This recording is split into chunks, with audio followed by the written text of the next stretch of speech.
इतना बड़ा प्रॉब्लम जो यहाँ आ खड़ा हुआ है कि हम बेसिक चीजों को, जो सही चीजें हैं, उन सब चीजों को भी गलत प्रूफ कर पा रहे हैं मैथमेटिक्स की मदद से। क्या इस चीज को आज तक किसी ने नोटिस नहीं किया? क्या मैथमेटिशियन इस चीज को डिफाइन नहीं कर पा रहे हैं? हमारे पास इतने सारे महान महान मैथमेटिशियन हैं, क्यों आज तक किसी ने इस चीज को डिफाइन नहीं कर पाया? आप में से काफी सारे लोगों का ये सजेशन था कि भाई मैथमेटिक्स के ऊपर वीडियो बनाओ, तो ये लो मैथमेटिक्स के ऊपर वीडियो। हमने इस वीडियो में काफी बेसिक चीजों के बारे में डिस्कस की है, लेकिन बहुत ही माइंड ब्लोइंग चीजें हैं। शायद अपने मैथमेटिक्स को कभी भी इस नजरिए से नहीं देखा होगा। बहुत ही माइंड ब्लोइंग है, वीडियो को पूरा देखना, बहुत कुछ नया सीखने को मिलेगा। पहली बात तो यहाँ मल्टीप्लिकेशन और डिवीजन देख के ये मत समझना कि मैं बच्चों की तरह तुम लोगों को डिवीजन और मल्टीप्लिकेशन सिखाने वाला हूँ। नहीं, बात जरा ऊंची लेवल की। हम कुछ एक्स्ट्रा ऑर्डिनरी चीजें इस वीडियो के अंदर सीखेंगे, जिसके बारे में शायद आपको नहीं पता होगा। अब देखो, मल्टीप्लिकेशन होता क्या है, हम एग्जाम्पल के साथ भी चलेंगे और कुछ डेफिनेशन के साथ भी चलेंगे। मल्टीप्लिकेशन का मतलब क्या होता है, इसको समझो। मल्टीप्लिकेशन का मतलब होता है रिपीटेड रिपीटेड एडिशन। मतलब रिपीटेड एडिशन का मतलब क्या हुआ, मतलब बार बार ऐड करते जाओ। एक एग्जाम्पल ले लो, 3 मल्टीप्लाइड 5, इसका मतलब होता है 15। पर ये 15 आया कैसे है, इसको अगर आप तोड़ के देखोगे, इसका मतलब होता है कि 3 आप 5 टाइम्स जोड़ दो, प्लस कर दो, या फिर 5 आप 3 टाइम्स जोड़ दो, मतलब 5 मल्टीप्लाइड 3 या फिर 3 मल्टीप्लाइड 5, एक ही तो होता है 15। पर ये 15 आया कैसे, देखो, हमने 5 3 टाइम्स जोड़ दिया, 5 प्लस 5 प्लस 5, यही तो हुआ 15। मतलब 5 को 3 टाइम्स जोड़ दिया, हुआ 15। या फिर आप 3 को 5 टाइम्स जोड़ दो, 15 ही आएगा। इसका मतलब क्या समझे, मल्टीप्लिकेशन मतलब होता है रिपीटेड एडिशन। अब अगर हम डिवीजन को देखेंगे, ये बेसिक चीजें हैं, आपको पता होनी चाहिए, क्योंकि अगर ये पता नहीं होगी तो हम जब बड़े बड़े चीजों के बारे में अभी बात करने वाले हैं, ये सब चीजें आपके पल्ले नहीं पड़ेंगे, आपको कुछ समझ नहीं आएगा। अब डिवीजन क्या है, इसे समझो। डिवीजन होता है रिपीटेड सब्सट्रैक्शन, मतलब बार बार सब्सट्रैक्ट करते जाओ। ये क्या है, एक एग्जांपल के साथ देखते हैं। मान लो 15 डिवाइडेड बाय 5, 15 डिवाइडेड बाय 5, इसका मतलब ये होता है कि 15 में से मैं 5 को कितनी बार माइनस कर दूं कि मेरे हाथ में कुछ ना बचे। 15 में से मैं 5 को एक बार हटाया, 10 हुआ, फिर हटाया मतलब माइनस किया, फिर मेरे पास हुआ 5, फिर हटा दिया तो मेरे पास आएगा 0। समझे कि नहीं?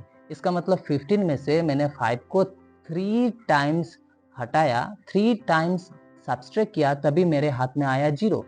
मतलब 15 में से आपको 5 को कितने बार हटा देना पड़ेगा कि हाथ में कुछ ना बचे, 0 आना जरूरी है। हाउ मेनी टाइम्स, 3 टाइम्स, तो इसका आंसर हो जाएगा 3। यही है बेसिक लॉ डिवीजन करने का। अब इसी तरीके से हम कुछ नया सीखने की कोशिश करते हैं। अभी अगर आपको मैं पूछूं 1 डिवाइडेड बाय 0 क्या होता है, आप अगर इसी नियम के हिसाब से जाओगे तो आप देखोगे कि 1 में से मैं 0 को कितनी बार माइनस कर दूं कि मेरे हाथ में कुछ ना बचे। करते जाओ, 1 में से 0 को एक बार हटाया, 1 ही रहा, 0 को फिर मैंने हटाया, 1 ही रहा, फिर मैंने हटाया, फिर 1 ही रहेगा। 0 को आप कितने भी बार माइनस करते जाओ, ये 0 नहीं बनेगा। मतलब 1 में से 0 को मैं कितनी बार माइनस कर दूं कि मेरे हाथ में कुछ ना बचे, मेरे हाथ में 0 आ जाए, ऐसा तो हो ही नहीं सकता। अब 0 को मैं कितनी बार 1 में से माइनस कर दूं कि मेरे हाथ में 0 आए, आप गिन नहीं पाओगे इस चीज को, अनगिनत है। इसलिए हम कह देते हैं कि 1/0 इज इनफाइनाइट। इनफाइनाइट का मतलब होता है कि हमने इनफाइनाइट बार 0 को सब्सट्रैक्ट किया from 1 to get 0, to get nothing. अगर हम इस लॉ के हिसाब से इसे सॉल्व करने की कोशिश करें तो, जैसे कि यहाँ हमने 15 को 5 से जब डिवाइड किया, इसका मतलब 15 में से हमने 5 को 1 2 3 टाइम्स सब्सट्रैक्ट किया, तभी इसका आंसर आया 3। यहाँ हमने 0 को नहीं पता कितनी बार हमें सब्सट्रैक्ट करना पड़ेगा, मतलब इनफाइनाइट टाइम्स हमें सब्सट्रैक्ट करना पड़ेगा 0 को 1 में से, इसलिए हमने इसका आंसर लिखा इनफाइनाइट। इस चीज को कुछ अलग तरीके से समझने की कोशिश करो। मान लो 0 नहीं देके मैं 0 के तरफ जा रहा हूँ, मान लो 1/1 दिया, मतलब नीचे हमने 0 नहीं दिया, 0 से काफी बड़ा नंबर होता है 1, उसको हमने बिठाया, तो 1/1 का देखेंगे, फिर 1 ही ऊपर रखो, इसको छोटा करते जाओ, 0.1 ले लो, मतलब इससे थोड़ा सा छोटा हुआ हमारा डिनोमिनेटर। 1/0.01 ले लो, इससे भी छोटा करो, 0.001 ले लो, फिर 0.0001 ले लो। मतलब हम जा कहाँ रहे हैं, हम डिनोमिनेटर को 0 करने के लिए 1 से इसको छोटा करते करते करते करते 0 तक पहुंचने की कोशिश कर रहे हैं। 0 1 से छोटा है तो हम एकदम चलते चलते चलते चलते मान लो 0 तक पहुंच गए। देखते क्या होता है। 1 बाय 1 क्या होता है, ऑब्वियसली 1। इसको सॉल्व करोगे तो 10 आएगा, इसे सॉल्व करोगे तो 100 आएगा, इसे सॉल्व करोगे तो आएगा 1000। तो देखो ये नंबर क्या हो रहा है, ये नंबर जैसे जैसे ये डिनोमिनेटर छोटा होते जा रहा है ये नंबर बड़ा होते जा रहा है। यहाँ क्या हो जाएगा, यह हो जाएगा 10,000। ऐसे ही करते करते करते करते ये नंबर इतना बड़ा हो जाएगा कि 0 तक आते आते आप इस नंबर को लिख ही नहीं पाओगे। ये अनगिनत एक बहुत ही बड़ा नंबर हो जाएगा जिसको आप इनफाइनाइट लिख देते हो। मतलब इसी चीज का सोल्यूशन कुछ इस तरीके से भी समझा जा सकता है। लेकिन अब सवाल यह है कि जो गेम मैंने 1 के साथ किया, मतलब अपने न्यूमरेटर में 1 रखा, क्या कुछ अलग नंबर रख के हम यही गेम खेल सकते हैं? इसका जवाब है हाँ। देखो जरा, हमने फॉर एग्जांपल यहाँ रख दिया 3 और 3 बाय 1 ले लिया, फिर 3 बाय 0.01 ले लिया, 3 बाय 0.001 ले लो, 3 बाय 0.0001 ले लो। फिर करते करते हम कहाँ तक पहुंचे, डिनोमिनेटर को हमने 0 बना दिया। 3 बाय 1 होगा 3 और 3 बाय 0.01 हो जाएगा कुछ 300, यहाँ हो जाएगा 3000। ऐसे करते करते ये बड़ा नंबर होते होते यहाँ आ जाएगा इन्फिनिटी। इसका मतलब ये हुआ कि 3 बाय 0 का मतलब भी इनफाइनाइट होता है और 1 बाय 0 का मतलब भी इनफाइनाइट होता है। इसका मतलब 2 बाय 0 भी इनफाइनाइट ही होगा इसी नियम के हिसाब से। लेकिन एक बहुत बड़ा प्रॉब्लम जो यहाँ दिखाई दे रहा है, आप इस चीज को देखो, 3 बाय 0 इक्वल इनफाइनाइट और इस चीज को देखो 1 बाय 0 इक्वल इनफाइनाइट। क्या इन दोनों इक्वेशन से मैं ये लिख सकता हूँ कि 1 by 0 equal infinite equal 3 by 0? ये बहुत बड़ा एक प्रॉब्लम है, ये बहुत बड़ा एक कंट्राडिक्शन है। आप इस चीज को देखो, ये बराबर ये हुआ क्योंकि दोनों का इक्वल इनफाइनाइट होता है, लेकिन डिनोमिनेटर में क्या है, 0 0 और बीच में इक्वल है। अगर डिनोमिनेटर सेम सेम है तो हम ये भी तो लिख सकते हैं न्यूमिनेटर इक्वल, यानी कि 1 बराबर 3। क्या ये पॉसिबल है कि 1 3 के बराबर हो जाए? अगर पॉसिबल नहीं है तो ये कैसा एक्सप्लेनेशन है जिसको कोई डिनाई भी नहीं कर सकता? इतना सटीक एक्सप्लेनेशन क्या है? मतलब इस एक्सप्लेनेशन से हम यहाँ तक पहुंच गए, एक बहुत बड़ा कंट्राडिक्शन, एक बहुत बड़ा प्रॉब्लम तक पहुंच गए, जहां हमें मिल रहा है 1 बराबर 3, 1 इक्वल 3। लेकिन ये कैसे हो सकता है, एक 3 के बराबर कैसे हो सकता है? अगर हम इसे और इसे माने तो यहाँ हो जाएगा 1 बराबर 2, तो 1 2 के बराबर कैसे हो सकता है? ये तो हम फंडामेंटल चीजों को ही गलत प्रूफ करने में लगे हैं।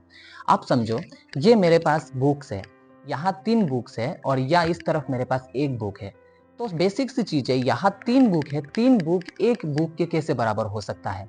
नहीं हो सकता। ये गलत चीज है, जो हमें आंखों से दिखाई दे रहा है, ये गलत है। इस चीज को लिखने का थोड़ा सा तरीका अलग हुआ, मैथमेटिशियन ने सोचा ये तो बहुत ही गलत हो जा रहा है, हम क्या प्रूफ करने में लगे हैं जो कि सही है ही नहीं। तो यहाँ हम क्या बोलेंगे, 1 3 के बराबर नहीं है। लेकिन अगर 1 बराबर 3 नहीं है तो इतना सारा जो हमने एक्सप्लेनेशन किया, ऊपर से नीचे तक इतना कुछ सटीक तरीके से हमने एक्सप्लेन किया, तो क्या ये गलत है? इसमें एक थोड़ा सा लोचा ये है कि हम इस इनफाइनाइट को इनफाइनाइट नहीं मान सकते। आपने बहुत सारे बुक्स में से देखा होगा 1 बाय 0 इक्वल अनडिफाइंड लिखा होगा। क्या लिखा होगा? अनडिफाइंड। यानी कि कोई भी नंबर न्यूमरेटर में है, मान लो 2 है और डिनोमिनेटर में 0 है, मतलब कुछ भी डिवाइडेड बाय 0 क्या होता है? अनडिफाइंड। आपने देखा हो बहुत सारे बुक्स में लिखा हुआ होगा कि अनडिफाइंड। अनडिफाइंड का मतलब होता है कि हम इस चीज को डिफाइन ही नहीं कर सकते। 2 बाय 0 हम डिफाइन ही नहीं कर सकते, नहीं पता हमें क्या है। क्या ऐसा नंबर यहाँ पुट कर दूं 3 बाय 0, यहाँ मैं क्या ऐसा नंबर पुट कर दूं कि इस चीज को डिफाइन कर पाए, इस चीज को रिप्रेजेंट कर पाए? कुछ भी हमारे पास ऐसा नहीं है। तो क्या मैथमेटिशियन क्या कर रहे हैं, मैथमेटिशियन क्या सो रहे हैं क्या? इस छोटी सी चीज को क्यों सोल्व नहीं कर पाए? ऐसी बात नहीं है। ये अनडिफाइंड इसीलिए है क्योंकि ये अनडिफाइनेबल है। अनडिफाइनेबल मतलब हमारे पास कुछ ऐसा नंबर है ही नहीं, हमारे पास कुछ ऐसा साइन है ही नहीं जिस साइन को मैं यहाँ डाल दूं और इस चीज को डिफाइन कर ले, जिस साइन को मैं यहाँ डाल दूं और इस चीज को रिप्रेजेंट कर ले। कुछ ऐसे चीज हमारे पास एग्जिस्ट करता ही नहीं जिस वजह से हम any number divided by 0, 15 divided by 0 हम अनडिफाइंड लिखेंगे। हमें नहीं पता, हमें नहीं पता इसका मतलब क्या होता है। That is why this is undefined. I hope आप में से काफी सारे लोगों के लिए ये नया था और आप लोगों को कुछ ना कुछ सीखने को मिला। Let me know in the comment section कितने सारे लोगों के लिए ये नया था और क्या आपको इस कंट्राडिक्शन के बारे में पहले पता था।